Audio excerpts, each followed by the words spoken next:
Nah, ada larangan keras pada sihir, baik yang menyihir atau yang datang kepada penyihir.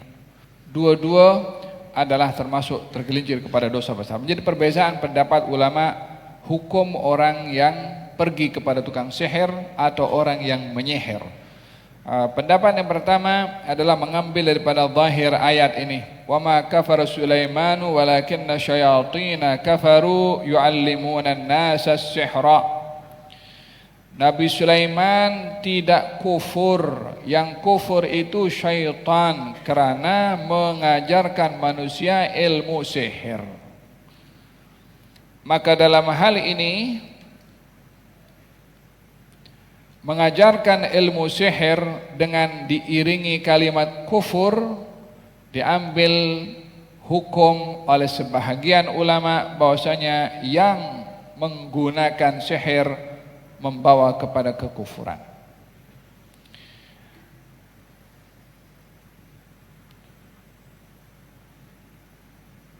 Disebabkan oleh karena asal usul daripada ilmu sihir itu adalah daripada syaitan dan meletakkan ketergantungan kepada syaitan. Dalam meletakkan ketergantungan dan pertolongan kepada syaitan, ianya adalah telah menyekutukan Allah Subhanahu wa taala pada keyakinannya. Oleh sebab itu dikatakan perbuatan sihir membawa kepada kekufuran. Pendapat yang kedua mengatakan ianya adalah dosa besar. Seperti dalam hadis ini, ijtanibus sab'al mubiqat, jauhilah 7 yang membinasakan. Di antaranya adalah perbuatan sihir. La ilaha illallah. Di dalam Al-Qur'anul Karim ada disebutkan bagaimana sihir ini tujuannya adalah untuk memutuskan perhubungan. Punca atau matlamat utama pada ilmu sihir itu adalah memutuskan atau memporak-porandakan atau menghancurkan hubungan. Baik itu hubungan ayah dengan anak, suami dengan istri, jiran dengan jirannya, kerabat dengan kerabatnya.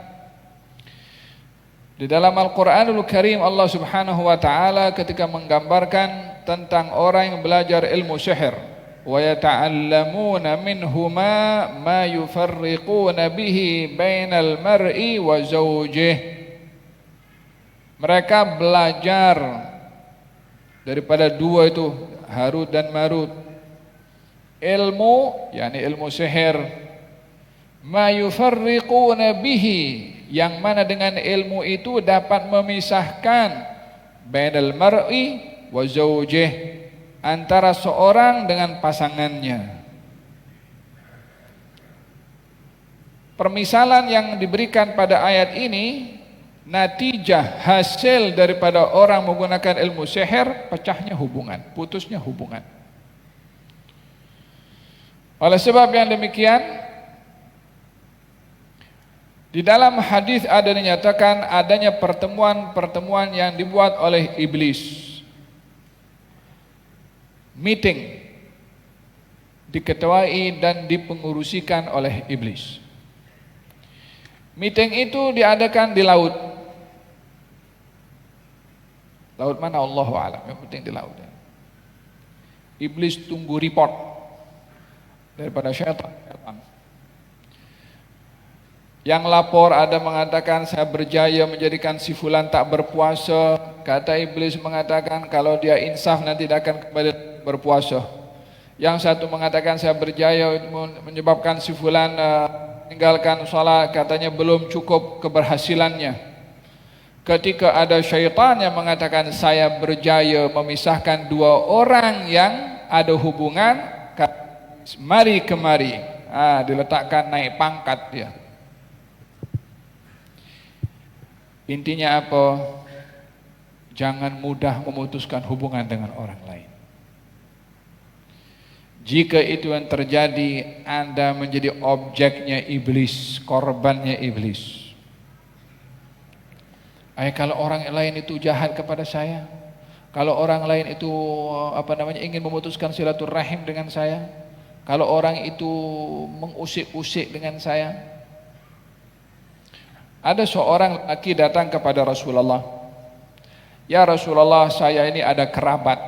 Saya berbuat baik, dia tak mau berbuat baik. Saya sambung silaturahim, dia tak mau sambung. Saya kasih apa yang saya ada, dia tak mau kasih. Apa saja kebaikan yang saya buat, dia tak mau buat sama seperti saya. Dia mencari excuse daripada Nabi, nak buat sama macam dia buat.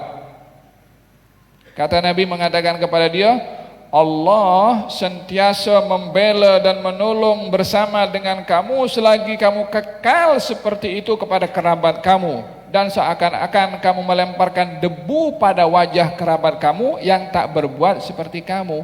Tidak ada excuse daripada Nabi untuk putuskan silaturahim walaupun orang memutuskan. Itu jiran saya tak mau datang rumah, awak datang? Nanti saya dianggap hina. Mula bila anda merasakan ziarah kepada orang itu jadi hina? Yang suruh ziarah ke jiran kan agama, syariat, Nabi suruh berbuat baik kepada jiran. Ihsan menjaga hak, bukan hanya kita berbuat baik, tapi sabar dengan kerenah jiran. Sabar juga dengan kerenah keluarga, teman. Wahakadha, kita tidak ada ruang untuk memutuskan tali silaturahim.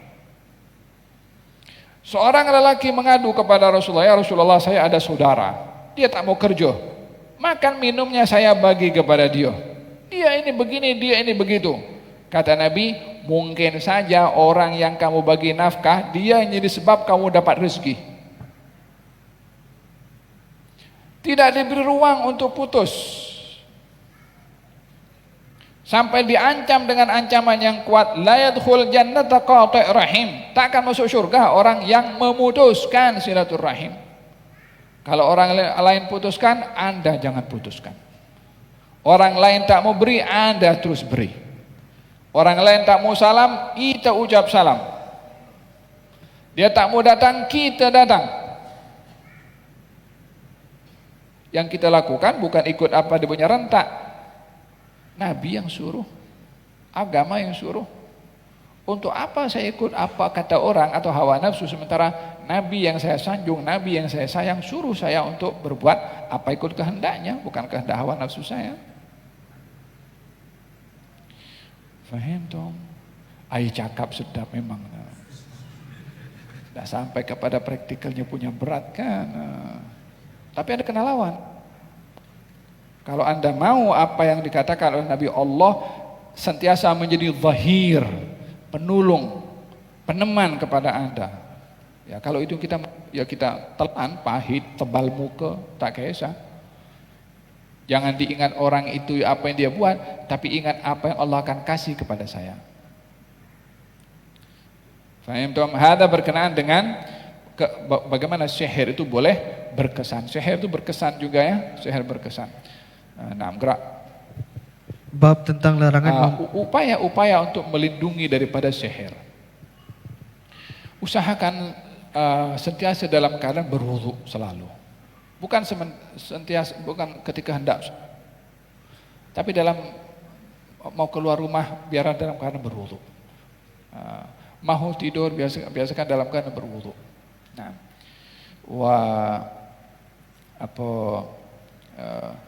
masuk rumah baca doa.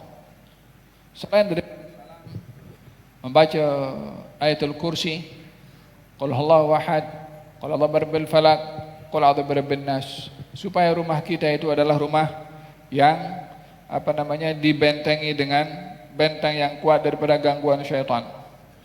Rumah dibacakan di dalam surat Baqarah, syaitan tidak mendekat di dalamnya.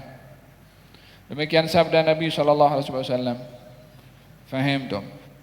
Ayatul kursi ketika hendak tidur, seperti mana hadis yang diriwayatkan oleh Sayyidina Abu Hurairah, tak akan didekati oleh syaitan orang tidur membaca ayat Al-Kursi. Keluar rumah baca doa, bismillah, amantu billah, tawakkaltu ala Allah, wala hawla wala quwata illa billah. Orang yang keluar pada rumahnya baca doa seperti itu akan dijaga, dicukupkan dan dipelihara daripada gangguan syaitan.